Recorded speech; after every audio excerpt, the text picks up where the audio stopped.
Legends Forever with Smriti। स्वागत करती हूँ लेजेंड्स फॉर एवर के एक और सुहाने एपिसोड में।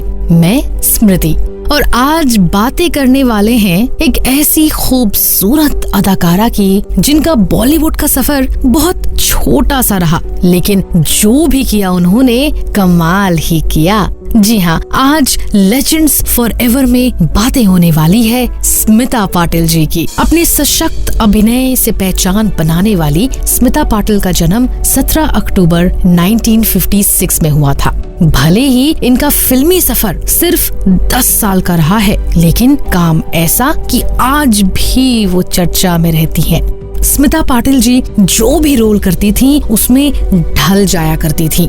वो कैमरे के सामने जो भी करती थी उसका हिस्सा बन जाया करती थी। कुछ ऐसे ही किस्सों में फिल्म निर्देशक और स्क्रीन राइटर श्याम बेनेगल स्मिता पाटिल को याद करते हैं।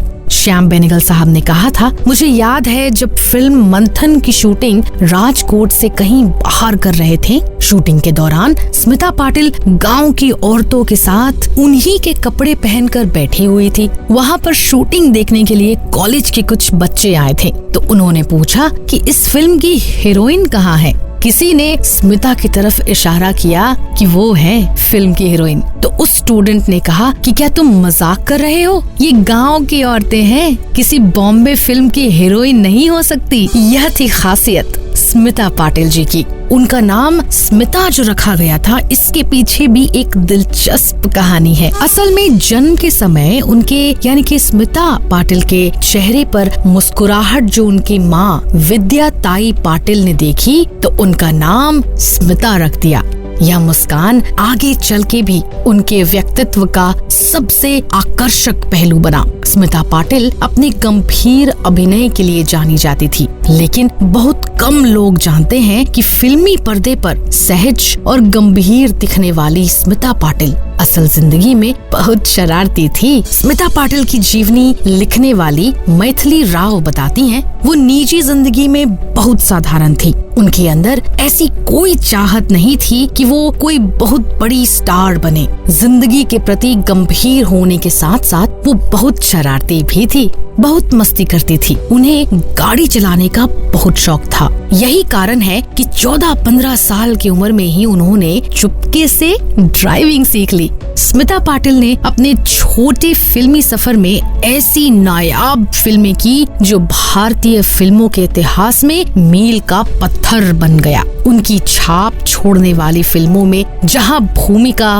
मंथन, मिर्च मसाला, अर्थ, मंडी और निशांत जैसी कलात्मक फिल्में शामिल है, तो दूसरी तरफ नमक हलाल और शक्ति जैसे व्यावसायिक फिल्में भी कतार में हैं। फिल्मों में आने से पहले स्मिता पाटिल बॉम्बे दूरदर्शन में मराठी में समाचार पढ़ा करती थी। समाचार पढ़ने से पहले उनके लिए साड़ी पहनना बहुत जरूरी होता था और स्मिता को जीन्स पहनना अच्छा लगता था, तो स्मिता अक्सर न्यूज पढ़ने से पहले जीन्स के ऊपर ही साड़ी लपेट लिया करती थी। स्मिता के फिल्मी करियर की शुरुआत अरुण खोपकर की डिप्लोमा फिल्म से हुई, लेकिन मेन स्ट्रीम सिनेमा में स्मिता ने चरण दास चोर से अपनी मौजूदगी दर्ज कराई। इस फिल्म के निर्देशक थे श्याम बेनेगल। वो बताते हैं, मैं अपनी फिल्म निशांत के लिए एक नए चेहरे की तलाश में था। मेरे एक साउंड रिकॉर्डिस्ट हुआ करते थे, हितेंद्र घोष। वो स्मिता पाटिल के दोस्त थे। हितेंद्र घोष ने मुझे बताया कि मेरी एक दोस्त है स्मिता पाटिल, मैं उसके परिवार को जानता हूँ। वो पुणे से है, लेकिन फिलहाल बॉम्बे में ही है और अपने पिता के साथ आई है। उनके पिता उस समय महाराष्ट्र कैबिनेट में मंत्री थे। जब मैं स्मिता से मिला तो मैंने तय कर लिया कि फिल्म निशांत में स्मिता को कास्ट करने से पहले मैं स्मिता का एक छोटा सा ऑडिशन लेना चाहता हूँ, और मैंने स्मिता को अपनी बाल फिल्म चरण दास चोर में प्रिंसेस के रोल के लिए चुन लिया। श्याम बेनेगल साहब ने बताया था, जब हम छत्तीसगढ़ में शूटिंग कर रहे थे तब मैंने पाया कि ये लड़की तो बहुत टैलेंटेड है और इसमें भरपूर आत्मविश्वास है। तभी मैंने तय कर लिया कि स्मिता ही मेरी फिल्म निशांत में काम करेंगी। साल 1977 में स्मिता पाटिल के लिए एक अहम पड़ाव साबित हुआ। इसी साल उनकी फिल्म भूमिका आई। इस फिल्म के लिए स्मिता पाटिल को राष्ट्रीय फिल्म पुरस्कार से सम्मानित किया गया। भूमिका से स्मिता पाटिल का जो सफर शुरू हुआ वो चक्र, निशांत, आक्रोश, गिद्ध, मिर्च मसाला जैसी फिल्मों तक जारी रहा। 1981 में आई फिल्म चक्र के लिए उन्हें एक बार फिर से नेशनल अवार्ड से नवाजा गया।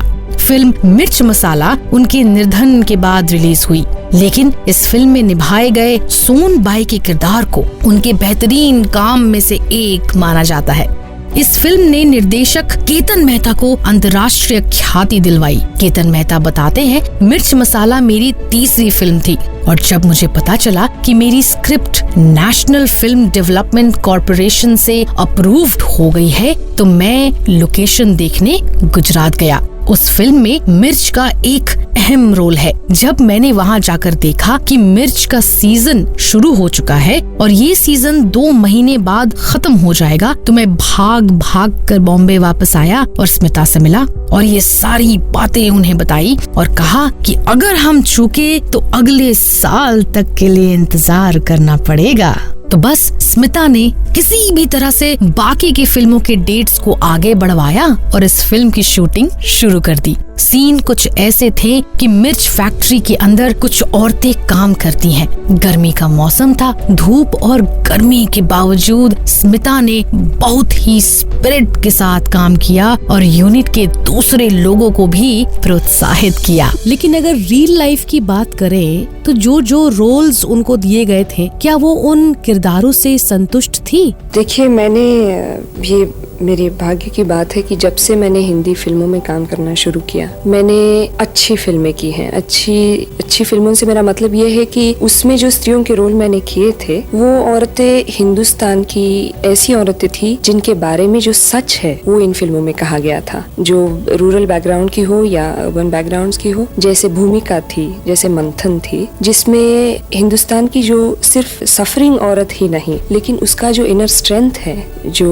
उसकी कष्ट करने की जो ताकत है या परिस्थितियों से झगड़ने का जो उसका एक जुनून है, वो सब बहुत अच्छी तरह से दिखाया गया था। लेकिन जब मैं कमर्शियल फिल्मों में मैंने काम करना शुरू किया तो कमर्शियल फिल्मों से मेरा मतलब ये नहीं कि आर्ट फिल्में या कमर्शियल फिल्में, लेकिन फॉर्मूला फिल्में जो बन रही हैं बहुत कुछ जब से इंडस्ट्री शुरू हुई तब से, खास करके पिछले 10-15 वर्षों से, उनमें फॉर्मूला होने की वजह से सब औरतों के पोर्ट्रेल्स एक ही तरीके से हो रहे थे। जैसे कि बहुत सारी औरतें या तो पतिव्रता, सती, हमेशा सफरिंग या बेवकूफ दिखाई जाती है या बहुत ही कमजोर दिखाई जाती है, या तो फिर वो वैम्प्स होती हैं जहाँ वो नेगेटिव रोल्स करती हैं। बदन बेचने में प्रोस्टिट्यूशन की जो बात आती है तो उसमें भी बहुत अच्छी फिल्में वैसे बनी है। 50s में भी बनी है, देवदास भी बनी थी, बिमल रॉय ने या गुरुदत्त साहब ने भी बहुत अच्छी फिल्में बनाई थी। लेकिन आज कहीं जाके वो उसमें प्रोस्टिट्यूशन का जो दर्द है ऐसा प्रोफेशन लेने के लिए, वो दर्द भूल के सिर्फ उसकी बदन को एक्सपोज करने का एक तरीका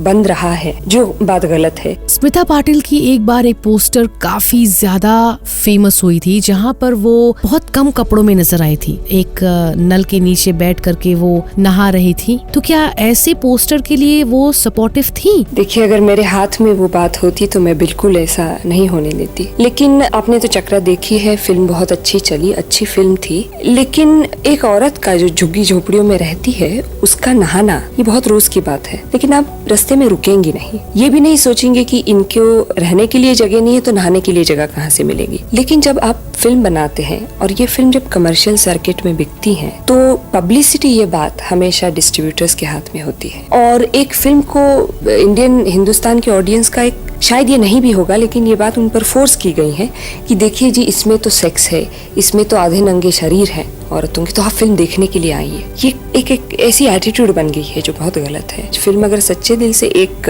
बात कह रही है तो वो फिल्म चलेगी। सिर्फ ऐसे पोस्टर से फिल्म चलती नहीं है। लेकिन जो बेसिक एक्सप्लॉयटेशन है ऐसे पोस्टरों का, सिर्फ स्मिता पाटिल का चक्रा में नहीं है, पूरी एडवर्टाइजिंग कैंपेन्स पर, पूरी सभी फिल्मों में हीरो को तो नंगा दिखा नहीं सकते, उससे कुछ होने भी वाला नहीं है। लेकिन औरत को नंगा दिखाए तो उनको लगता है 100 लोग और आ जाएंगे। स्मिता पाटिल को जहां उनके किरदारों के लिए सराहा गया, वहीं दूसरी तरफ एक्टर राज बब्बर से जुड़े उनके संबंध को लेकर भी उन्हें आलोचनाओं का सामना करना पड़ा। उनके बारे में कहा गया कि राज बब्बर और नादिरा बब्बर के बीच जो कुछ कड़वाहट थी उसका कारण स्मिता पाटिल थी। मैथिली राव ने अपनी किताब में कहा है, स्मिता पाटिल की माँ स्मिता और राज बब्बर के रिश्ते के खिलाफ थी। वो कहती थी कि महिलाओं के अधिकार के लिए लड़ने वाली स्मिता किसी और का घर कैसे तोड़ सकती है। स्मिता के लिए उनकी माँ रोल मॉडल थी। उनके जिंदगी में उनके माँ का फैसला बहुत मायने रखता था, लेकिन राज बब्बर से अपने रिश्ते को लेकर स्मिता ने माँ की भी ना सुनी। उनकी माँ इस बात से बेहद दुखी थी कि आखिरी समय में उनका रिश्ता अपनी बेटी से खराब हो गया। कहा जाता है कि राज बब्बर के साथ रिश्ता भी स्मिता पाटिल जी का कुछ सहज नहीं रह गया। स्मिता ने अपने आखिरी के दिनों में बहुत अकेलेपन में वक्त गुजारा था। वायरल इन्फेक्शन होने की वजह से जब उनका ब्रेन इन्फेक्शन हुआ और हाल खराब होता गया तो उन्हें हॉस्पिटल में एडमिट किया गया। इसके बाद राज बब्बर जब हॉस्पिटल में पहुंचे, उस वक्त तक स्मिता ने ये फैसला कर लिया था कि वो राज बब्बर से रिश्ता तोड़ देंगी। अपनी किताब में लिखते हुए मैथिली राव ने बताया कि राज बब्बर और स्मिता लिव इन रिलेशनशिप में है और राज बब्बर कहा करते थे कि वो अपनी पत्नी को तलाक देकर स्मिता से शादी कर लेंगे, लेकिन ऐसा हुआ नहीं और स्मिता को वो धीरे धीरे अपने फ्रेंड सर्कल से भी दूर रखने लगे। स्मिता पाटिल की एक आखिरी इच्छा थी। उनके मेकअप आर्टिस्ट दीपक सावंत बताते हैं, स्मिता कहा करती थी कि दीपक, जब मैं मर जाऊंगी तो मुझे सुहागन की तरह तैयार करना। एक बार उन्होंने राजकुमार को एक फिल्म में लेटकर मेकअप कराते हुए देखा था और मुझे कहने लगी कि दीपक, मेरा ना इसी तरह से मेकअप करो। और मैंने कहा कि मैडम, मुझसे ये नहीं होगा, ऐसा लगेगा जैसे किसी मुर्दे का मेकअप कर रहा हूँ। ये बहुत दुखद है कि एक दिन मैंने उनका ऐसे ही मेकअप किया। शायद ही इस दुनिया में ऐसा कोई मेकअप आर्टिस्ट होगा जिसने इस तरह से मेकअप किया हो। दिन था 13 दिसंबर का 1986, जब स्मिता पाटिल हम सभी को छोड़कर इस दुनिया को छोड़कर चले गई और मरने के बाद उनकी अंतिम इच्छा के मुताबिक स्मिता के शव का सुहागन की तरह मेकअप किया गया। Legend national award winning actress Smita Patil ji को प्रणाम।